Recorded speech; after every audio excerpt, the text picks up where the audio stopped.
Voilà, donc nous avons entendu cette parole de Dieu qui va nous éclairer dans notre réflexion pour approfondir ce qu'est une EAP, comment une EAP peut-elle véritablement remplir sa mission, la belle mission qui lui est confiée.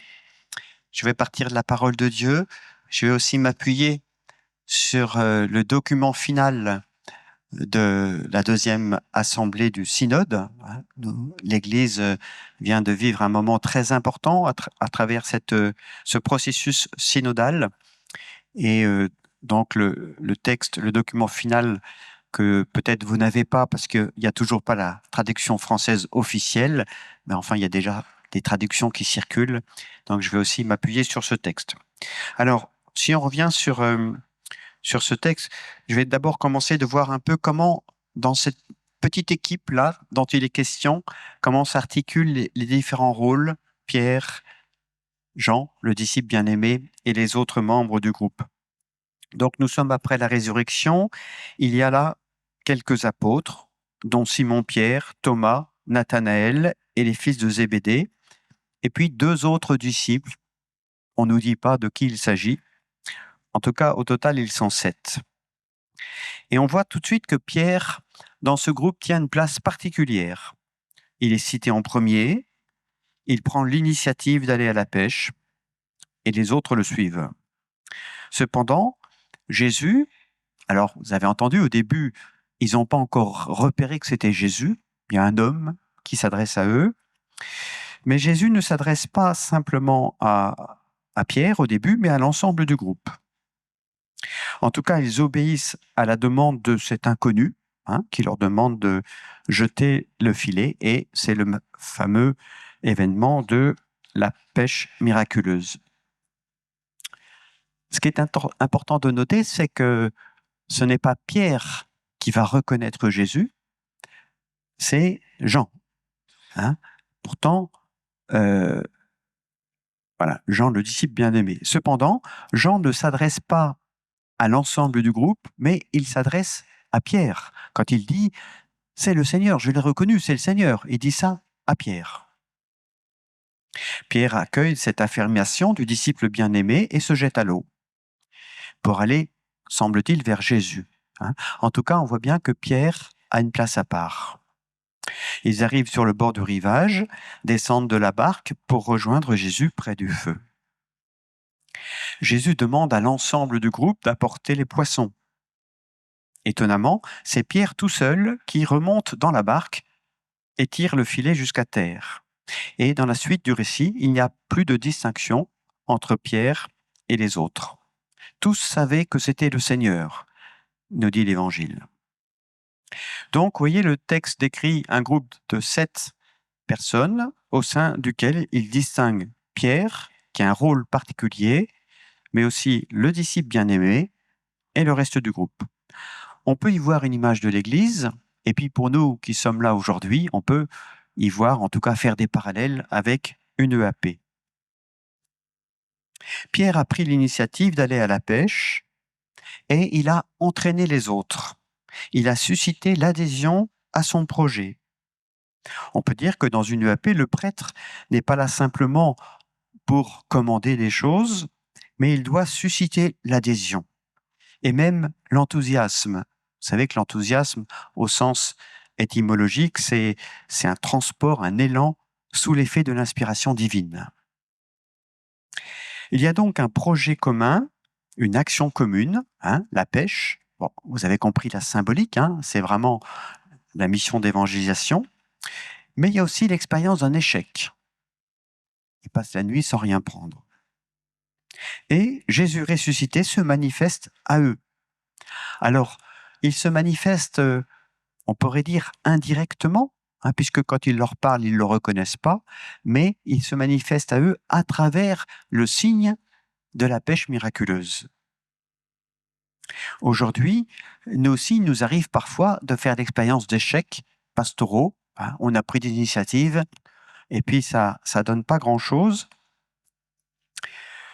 Mais aujourd'hui aussi, Jésus ressuscité se manifeste à nous.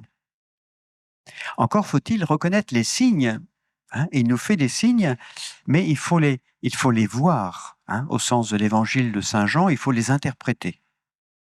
Si vous prenez par exemple dans ce même évangile selon Saint Jean, au chapitre 6, la multiplication des pains, tout le monde a vu le miracle, mais peu ont reconnu le signe. Et Jésus va un peu plus tard leur reprocher. Vous savez, quand il leur dit, vous me cherchez non parce que vous avez vu des signes, mais parce que vous avez mangé de ces pains et que vous avez été rassasiés. Et ils ont vu un miracle, mais ils n'ont pas reconnu le signe. Là, dans notre passage, il y a la pêche miraculeuse. Y voir un signe, c'est y reconnaître l'œuvre de Dieu. Reconnaître que Jésus est là et que c'est son œuvre. C'est lui qui a permis cette pêche miraculeuse. Jean voit le signe et donc il reconnaît Jésus. C'est le Seigneur. C'est lui qui nous a dit jetez le filet. Cette pêche miraculeuse, c'est son œuvre. La mission, c'est l'œuvre de Dieu. C'est ce que nous ne devons jamais oublier. Et on le voit aujourd'hui avec ce signe des catéchumènes. C'est l'œuvre de Dieu. C'est pas d'abord nous, la plupart de ces catéchumènes qui arrivent en masse aujourd'hui, ils sont pas passés par nos circuits. C'est l'œuvre de Dieu. Alors c'est intéressant de voir que si Pierre a bien une place particulière dans le groupe, ce n'est pas lui qui reconnaît Jésus à l'œuvre. Dans une EAP, le prêtre, on espère qu'il a l'Esprit Saint, mais il n'a pas le monopole de l'Esprit Saint. Les autres membres ont besoin de lui, ils ont besoin d'un berger, mais lui a besoin des autres membres pour que, ensemble, ils puissent discerner l'œuvre de Dieu et se mettre à son service. Jean, c'est celui qui a une proximité particulière avec Jésus. Vous savez, celui qui a reposé sur la poitrine de Jésus, etc. Cela montre la nécessité pour chacun d'entre nous, quel que soit notre état de vie, de cultiver notre proximité avec le Christ, d'être des familiers du Christ. Sinon, nous risquons d'en rester au fonctionnement. On fait tourner la boutique, on fait le planning des messes. Oui. Mais nous ne remplirons pas notre mission ecclésiale. Parfois, dans un groupe, dans une EAP, on repère des personnes dont on se dit qu'elles ont une grande proximité avec le Seigneur.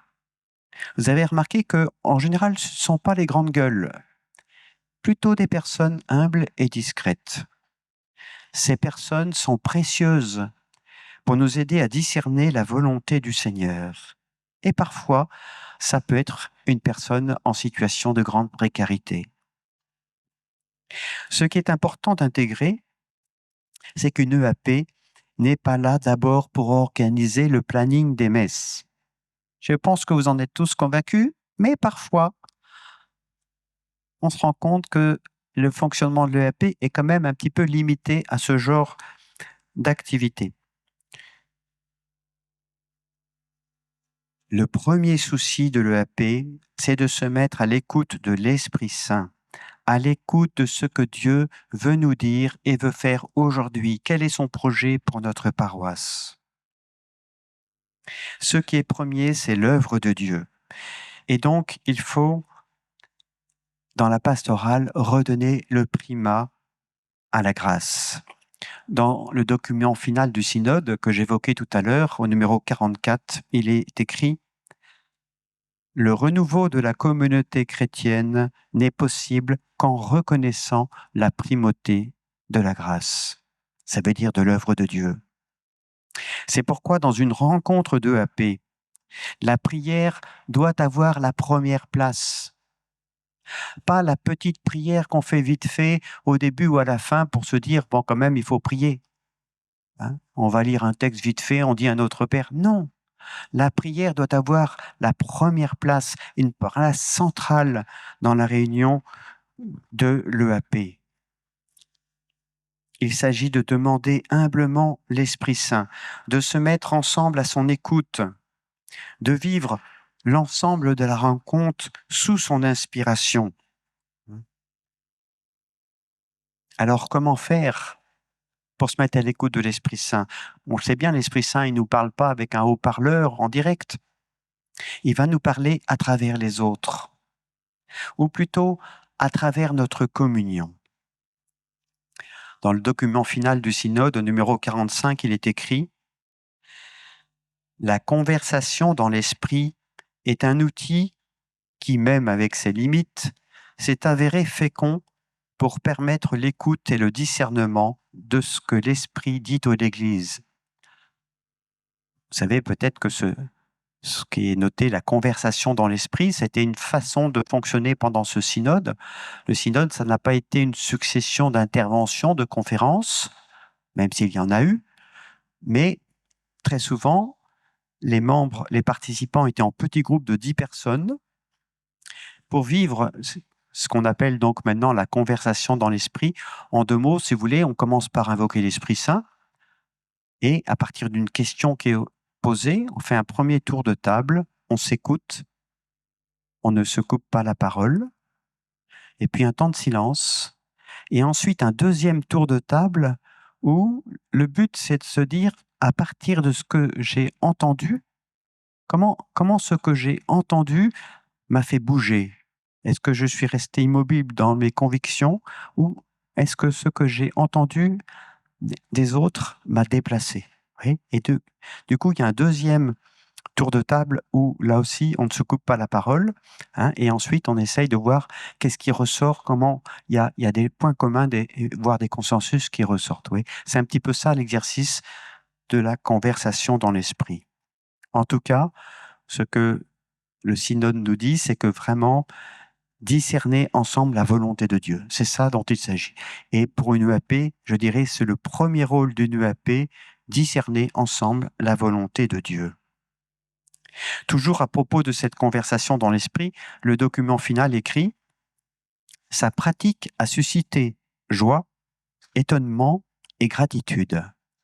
Elle a été vécue comme un chemin de renouveau qui transforme les individus, les groupes et l'Église. » Vous voyez, ça peut aider aussi, ou parfois il peut y avoir une forme de lassitude dans les UAP. Oh, ben ça fait maintenant quelques années que je fais ça. Bon, vous voyez, ce genre d'exercice, on se met vraiment à l'écoute de l'Esprit Saint, fait que c'est jamais pareil, c'est toujours nouveau, ça suscite de l'enthousiasme. Donc, vous l'avez bien compris, il ne s'agit pas d'abord d'une technique, hein, cette conversation dans l'esprit, mais d'une attitude spirituelle intérieure, personnelle et collective. Et ainsi, cette pratique devient transformante. Au numéro 82, le document écrit « Le discernement ecclésial n'est pas une technique d'organisation, mais une pratique spirituelle à vivre dans la foi. »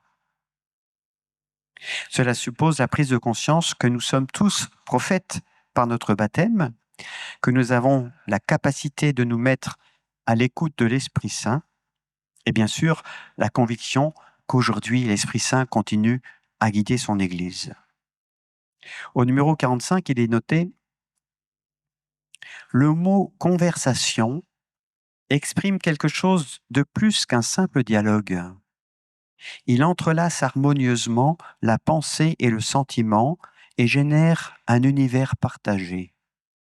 C'est pourquoi on peut dire que la conversion est l'enjeu de la conversation. » Oui, c'est intéressant parce que ça veut dire, parfois nous, surtout nous les Français, on est un petit peu trop rationnel, cérébral, et là, ce qui se joue dans une conversation dans l'esprit, c'est on y participe avec tout son être, bien sûr avec son intellect, on a le droit d'échanger des arguments, mais il y a autre chose, on y participe avec ses émotions, avec ses sentiments, et bien sûr aussi avec son esprit, c'est-à-dire tout ce qui touche à notre relation à Dieu, à notre vie spirituelle. Et donc, ça suppose de passer par des conversions. Hein. C'est pour ça qu'il est écrit « La conversion est l'enjeu de la conversation ». Il ne faut pas se faire illusion dans cette nouvelle façon de collaborer, de travailler ensemble. Il peut y avoir des tensions, des obstacles, c'est normal. Hein. Nous ne sommes pas des purs esprits. Voilà, nous sommes marqués aussi par nos limites, nos peurs, nos réticences. Donc, ça suppose d'accepter de vivre des conversions, quel que soit bien sûr notre état de vie. Au numéro 45, le document écrit « La grâce mène à son accomplissement cette expérience humaine. Converser dans l'esprit signifie faire l'expérience du partage à la lumière de la foi, dans la recherche de la volonté de Dieu, au sein d'une atmosphère évangélique où l'Esprit Saint peut faire entendre sa voix absolument singulière. » Vous voyez, toujours l'idée d'entendre ce que l'Esprit Saint nous dit. Et donc, encore une fois, il ne s'agit pas simplement d'une technique. Bon, ça veut dire qu'il peut y avoir d'autres manières de faire que celles que j'ai décrites tout à l'heure. Ce qui est important, c'est vraiment la recherche de la volonté de Dieu. La recherche sincère. Il ne faut pas tricher. D'ailleurs, on ne peut pas tricher avec le Seigneur. Il voit le fond des cœurs. La recherche sincère de la volonté de Dieu et pas simplement de faire passer ses convictions personnelles. Dieu voit le secret de nos cœurs. Et ce qui est important aussi, dit le texte, c'est que ce soit au sein d'une atmosphère évangélique. Donc, voyez l'importance de travailler à l'unité dans une EAP. Le Seigneur passe par là. Quand 2 ou 3 sont réunis en mon nom, je suis là, dit Jésus. Si 2 ou 3 se mettent d'accord pour demander quelque chose, ils l'obtiendront, dit Jésus. L'Esprit Saint va passer par cette recherche de la communion entre nous. Au numéro 82, il est écrit « Chacun, parlant selon sa conscience, est ouvert à l'écoute de ce que d'autres partagent en conscience, afin de chercher ensemble à reconnaître ce que l'Esprit dit aux églises. » Vous voyez, il y a une insistance très forte sur cette écoute de l'Esprit Saint. Je crois que c'est vraiment ça qu'il faut apprendre. Vous voyez. Alors, ça se vit déjà dans certains lieux, bien sûr, mais dans d'autres, c'est encore très nouveau. Il faut vraiment de plus en plus que nous apprenions que nous ayons l'habitude de nous écouter vraiment, dans la charité, en recherchant la communion, parce que nous croyons que le Seigneur nous parle à travers cette recherche commune de sa volonté. Par ailleurs, le document final, au numéro 43, écrit « L'écoute de la parole de Dieu est le point de départ et le critère de tout discernement ecclésial. » Donc, ça veut dire la parole de Dieu au centre. Parfois, ça peut arriver qu'on l'oublie. Si on veut éviter toute subjectivité personnelle ou de groupe, parce il peut y avoir aussi un groupe qui s'enferme dans une forme de subjectivité collective, si on peut dire. Pour éviter ça, il faut vraiment partir de la parole de Dieu. Cette parole de Dieu, elle est à la fois interprétée par l'Église, mais aussi actualisée grâce à ce travail de discernement collectif. J'ai encore un peu de temps ou quoi?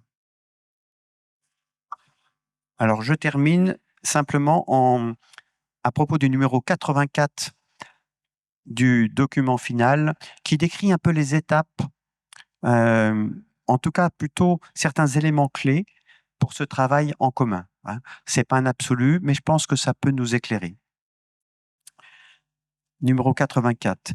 Les étapes du discernement ecclésial peuvent être articulées de différentes manières selon les lieux et les traditions. Cependant, sur la base de l'expérience synodale, il est possible d'identifier certains éléments clés qui ne doivent pas être oubliés. Donc là, vous voyez, on se situe dans la perspective d'une question qui se pose à une EAP ou à un autre groupe, mais là, en l'occurrence, une EAP. Comment on va essayer d'y répondre en associant l'ensemble? La première chose, c'est qu'il doit y avoir une présentation claire de l'objet du discernement et la mise à disposition d'informations et d'instruments adéquats pour sa compréhension. Parce que si vous demandez l'avis des autres, mais qu'ils n'ont pas les informations suffisantes pour discerner, ils vont se sentir un peu piégés. Deuxième chose, il faut un temps convenable pour se préparer par la prière, l'écoute de la parole de Dieu, la réflexion sur le sujet. C'est ce que j'ai dit tout à l'heure, l'importance de prendre le temps de prier. Ça peut être un partage à partir de la parole de Dieu. Troisième chose, une disposition intérieure de liberté à l'égard de ses intérêts personnels et collectifs et un engagement dans la recherche du bien commun. Ouais. Ça veut dire qu'on a le droit d'avoir des idées, on a le droit d'avoir des convictions, mais on ne cherche pas à les imposer. Ce qui est premier, c'est la recherche du bien commun. Ensuite, une écoute attentive et respectueuse de la parole de chacun. Je l'ai déjà dit, je n'insiste pas. Et puis, la recherche d'un consensus le plus large possible qui émergera à travers ce qui fait le plus brûler les cœurs. C'est une référence aux pèlerins d'Emmaüs. Sans masquer des conflits, ni chercher des compromis au rabais. Vous voyez? Donc, il y a vraiment une recherche de consensus, mais pas une espèce de consensus mou où on efface toutes les difficultés. Non, il y a une vraie mise en commun des convictions de chacun, des conflits qui peuvent exister, mais ça ne pose pas de problème quand on est dans cette volonté vraiment de rechercher ce que le Seigneur nous dit. Et puis enfin, la formulation par celui qui conduit le processus du consensus obtenu et sa présentation à tous les participants afin qu'ils manifestent s'ils s'y reconnaissent ou non. Donc ça, vous voyez, c'est important parce que ça montre, tout à l'heure, j'ai montré dans le groupe que Pierre avait une place particulière. Hein, il n'a pas le monopole de l'Esprit Saint, mais il a une place particulière. Et bien concrètement, dans une UAP, quand il y a eu tout ce processus de discernement, et bien il revient au curé à la fin de recueillir le fruit de ce discernement. Et l'idée, vous voyez, grâce à tout ce qu'on vient de partager, je confirme que c'est, voilà, le Seigneur nous invite à prendre telle initiative, aller dans telle direction. En conclusion, vous savez que je vous invitais dans ma lettre pastorale Cap sur la mission, c'était la 3e partie, à donner au diocèse un nouvel élan missionnaire. Je crois que là, on se situe vraiment dans cette perspective.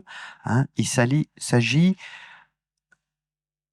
pas simplement de bien travailler en EAP. Le but, c'est vraiment que nos communautés paroissiales puissent aller à la rencontre de nos frères et sœurs dans le monde tel qu'il est, hein, d'aller parfois en eau profonde et de les amener à Jésus. Hein, de les amener à Jésus pour les conduire jusqu'à l'Eucharistie, hein, qui est symbolisée par ce repas, bien sûr, vous l'avez reconnu, de Jésus avec ses disciples. Et puis, plus récemment, dans ma lettre pastorale sur les fraternités, j'invite à mettre en place des fraternités missionnaires dans nos paroisses. Eh bien, si vous voulez, vous, membres des EAP, si vous voulez susciter des fraternités missionnaires dans votre paroisse, eh bien, je vous encourage à commencer par faire de votre EAP une fraternité missionnaire et non pas une simple instance de pilotage de la paroisse. Voilà, la mission d'une EAP est magnifique. Il s'agit de rechercher sans cesse l'unité entre nous, de nous mettre à l'écoute les uns des autres pour discerner ensemble la volonté de Dieu, découvrir dans quelle direction il nous envoie pour jeter les filets, c'est-à-dire pour évangéliser. Voilà le beau rôle d'une EAP.